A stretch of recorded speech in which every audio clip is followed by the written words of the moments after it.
আজ ঠিক এখানে এই মুহূর্তে তোমার মৃত্যু অবধারিত।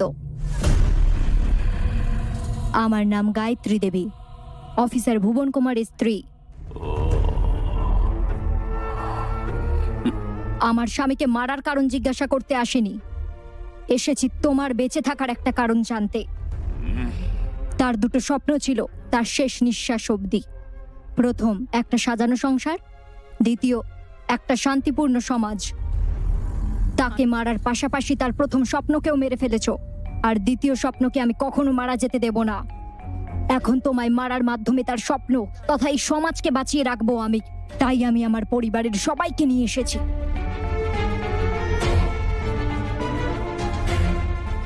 আজ এই অনাথদের পরিবারটি বাঁচবে, এক নয় তুমি বাঁচবে। এর আগের বার কোদালের দিশা বদলে গেছিল, নয়তো সেদিন তাদের সকলকে পশুর মতো মারতাম যেভাবে তোর স্বামীকে মেরেছি। ভাইয়ের চিৎকার নাড়িয়ে দিয়েছিল, নয়তো সেদিন কি হতো, তোমার মাথাটা উড়ে যেত। তাকে 10 মিনিট সময় দিচ্ছি, যদি কোনো হিসেব খতম করার থাকে বা শেষ ইচ্ছা থাকে তাহলে করে ফেলো, নইলে সে আসবে তোমায় মারতে। অপেক্ষার অবসান হলো, ওকে আসতে বল। কোনো পাহাড়ি এলাকায় নয়, আমি এখানে বসেই তার মৃত্যু লিখবো, যার ভয় তাদের আজীবন মনে থাকবে। ডাকো। তৈরি থাকো, এটা একজন মা এবং শেষ হয়ে যাওয়া একজন স্ত্রীর অভিশাপ।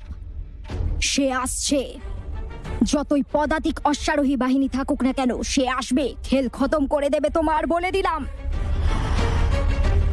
এক বাপের সন্তান হলে আটকে দেখাস বদমাশ। তাকে আসতে বল। রামা!